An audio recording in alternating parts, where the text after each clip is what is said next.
Hi നമസ്കാരം, ഞാൻ ഷബീബ മുനീർ. അപ്പോൾ ഇന്നത്തെ വീഡിയോ ഇത് ഞങ്ങളിവിടുത്തെ തൂതപൂരത്തിൻ്റെ അന്ന് എടുത്തിട്ടുള്ള വീഡിയോ ആണ് കേട്ടോ. അതായത് 11-ാം തീയതി പൂരം, 12-ാം തീയതി കാളവേലയായിരുന്നു.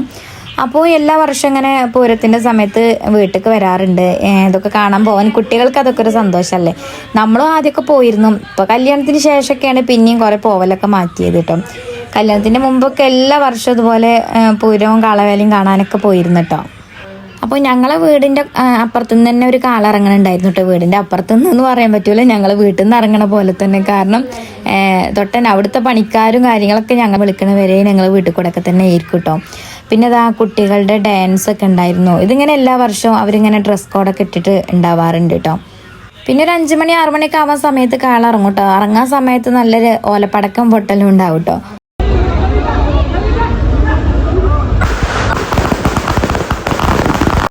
ആനമങ്ങാട്ടിൽ നിന്ന് പോരുമ്പോൾ വലിയ കടയിൽ കളവേല പൂരം എന്നൊക്കെ പറഞ്ഞു പോരും കേട്ടോ. പിന്നെ വീട്ടിലേക്കാണ് എത്തി അവിടെ ഒരൊറ്റ കടത്ത.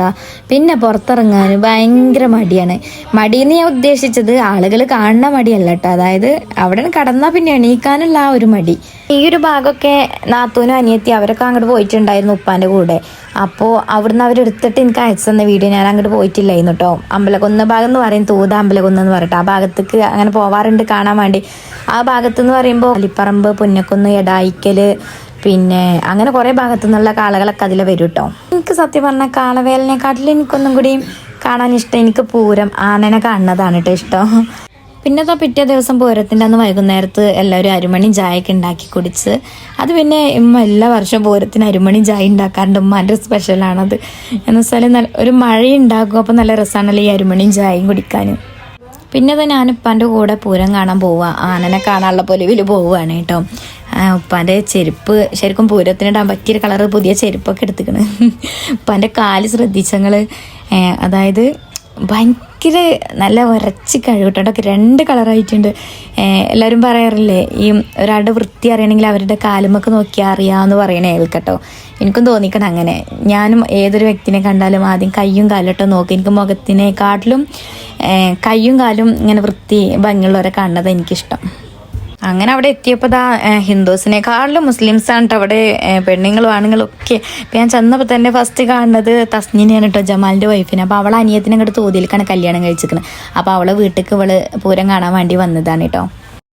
ഇപ്പം നിങ്ങൾ കണ്ടില്ലേ, അവളെ കണ്ടപ്പോൾ ഞാൻ കാര്യമായിട്ട് സംസാരിക്കാൻ ഞങ്ങൾ കാണാത്ത പോലെ. അപ്പോൾ അവിടെ എത്രയോ മുമ്പ് പരിചയമുള്ള എത്രയോ പരിചയക്കാരവിടെ നിൽക്കുന്നുണ്ട്. അവരൊന്നും മൈൻഡ് ചെയ്യാതെ ഞാൻ സ്ഥിരം കാണുന്ന സംസാരിക്കണ ഇവളെ കാണുമ്പോൾ. അപ്പോൾ അതാണ് എല്ലാവരും പറയണത്, എന്താ എനിക്ക് അഹങ്കാരമാണ്, ജാടയാണ് എന്നൊക്കെ ഇങ്ങനെ പലരും പറയുമല്ലോ. അതെന്തുകൊണ്ടാ വെച്ചാൽ ഞാനിങ്ങനെ ആരെ കാണുമ്പോഴും പുറത്തുനിന്ന് കാണുമ്പോൾ ഫോണിൽ കൂടെ ഇങ്ങനെ കത്തിയടിക്കാൻ നല്ല ഉഷാറാണ്. പക്ഷെ നേരിൽ കാണുമ്പോൾ എനിക്ക് മുണ്ടാനൊരു പലരും ഫേസ് ചെയ്യാനുള്ളൊരു ചമ്മലാണ് കേട്ടോ. അപ്പം എൻ്റെ മൂത്തശ്ശിയൊക്കെ പറയുന്നേ ചെയ്യും കേട്ടോ, അണക്ക് ജാടയാണെന്ന് എല്ലാവരും പറയാനുള്ള കാരണം എന്താ വെച്ചാൽ ഈ ഡെയിലി കാണുന്നവരെ കാണുമ്പോൾ ഓരോട് ഇങ്ങനെ സംസാരിച്ചും കൊണ്ട് എന്നെ നിൽക്കും. അവരെ നമ്മൾ ഡെയിലി കാണുന്നതല്ലേ, അപ്പോൾ അത് പിന്നെയും നമുക്ക് പറയാമല്ലോ. പക്ഷെ എപ്പോഴെങ്കിലും കാണുന്ന ആളുകളോടാണ് സംസാരിക്കേണ്ടത്. പക്ഷേ ഓരെ കാണുമ്പോൾ ഈ മൈൻഡേ ചെയ്യൂല. അതെൻ്റെ ഒരു ക്യാരക്ടറാണ്. അതുകൊണ്ടാണ് പലരും എനിക്ക് അഹങ്കാരം ജാടാന്നൊക്കെ പറയണതെന്ന് പറയും.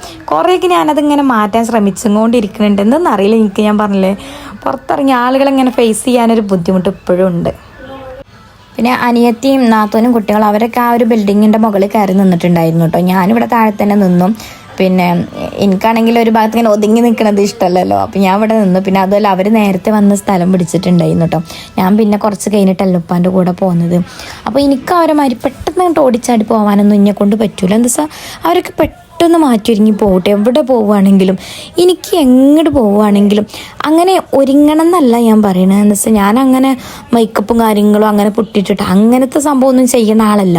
എന്നാലും നമ്മളുടെ മനസ്സിനൊന്നും ഇങ്ങനെ പറഞ്ഞു പഠിപ്പിക്കണ്ടേ. എന്ന് വെച്ചാൽ ഇങ്ങനെ പോവുകയാണ് കേട്ടോ, അല്ലെങ്കിൽ ഇങ്ങനെ മാറ്റണം, ഒരുങ്ങണം കേട്ടോ എന്നുള്ളത് നമ്മളെ മനസ്സിനൊന്ന് പറഞ്ഞു പഠിപ്പിക്കാനുള്ള ആ ഒരു സമയമെങ്കിലും വേണ്ടേ. അപ്പോൾ പൂരത്തിനെ കുറിച്ച് എനിക്ക് കൂടുതലൊന്നും പറയാനില്ല കേട്ടോ. അതാട്ടെ ഞാൻ എൻ്റെ കഥകൾ ഇങ്ങനെ പറഞ്ഞു പോകുന്നത്. പിന്നെ ഇതാ കാളൻ്റെ പോലെ തന്നെ ആനകളാണെങ്കിലും തന്നെ ഈ ഭാഗത്തുനിന്നൊക്കെ, അതായത് ബ്രാത്തി, വാഴയങ്കട, പിന്നെ ആലിപ്പറമ്പ്, പുന്നക്കുന്ന്, എടായിക്കൽ, ഇങ്ങനെ കുറേ സ്ഥലങ്ങളുണ്ട് ഈ ഒരു ഭാഗത്ത്. അവിടെ നിന്നുള്ളതൊക്കെ ഈ ഒരു വഴിയാട്ടോ വരിക. പിന്നെ ഇൻസ്റ്റാഗ്രാമിലൊക്കെ കുറേ റീൽസ് കണ്ടിട്ട് ഞാൻ കുറേ വീഡിയോയിൽ ഇങ്ങനെ കണ്ടു. ആ വഴി പോരുന്ന ആൾക്കാരൊക്കെ ഇങ്ങനെ വീഡിയോ എടുത്തിട്ട്, അതായത് ദൂരം നിന്നുള്ള ആൾക്കാരൊക്കെ അവരിങ്ങനെ പോരുമ്പോൾ കുറേ സ്ഥലത്ത് ഇങ്ങനെ ഇവിടേക്ക് അമ്പലത്തിലേക്ക് കൊണ്ടുവരാൻ റെഡിയാക്കി നിർത്തിയ ആളുകളെയൊക്കെ ഇങ്ങനെ കണ്ടപ്പോൾ അവർ വളരെ പുതുമയോട് കൂടെ ഇങ്ങനെ വീഡിയോ എടുത്തിട്ട് ഇട്ടിക്കുക കേട്ടോ. ഇതെന്താ സംഭവം എന്നറിയില്ല, വരുന്ന വഴിയിലൊക്കെ ഇങ്ങനെ കണ്ടു എന്ന് പറഞ്ഞിട്ട്. നമ്മളൊക്കെ പിന്നെ അത് കുറേ കാലങ്ങൾ ചെറുപ്പം മുതലേ കാണുന്ന സംഭവങ്ങളല്ലേ. പിന്നെതാ ലാസ്റ്റ് പിന്നെ ഇപ്രാവശ്യം 11 മണിയൊക്കെ ആയിട്ടുണ്ടായിരുന്നു മരുന്ന് പൊട്ടിയപ്പോൾ കേട്ടോ. ആദ്യമൊക്കെ എന്ന് പറയുമ്പോൾ എൻ്റെ കല്യാണത്തിൻ്റെ മുന്നൊക്കെ എന്ന് പറയുമ്പോൾ ഒരു 7 മണി 8 മണിൻ്റെ ഉള്ളിലായിട്ട് വെടിമരുന്നൊക്കെ പൊട്ടിയിരുന്നു. അതൊക്കെ കണ്ടിട്ടാണ് ഞങ്ങൾ തിരിച്ച് പോന്നിരുന്നു കേട്ടോ.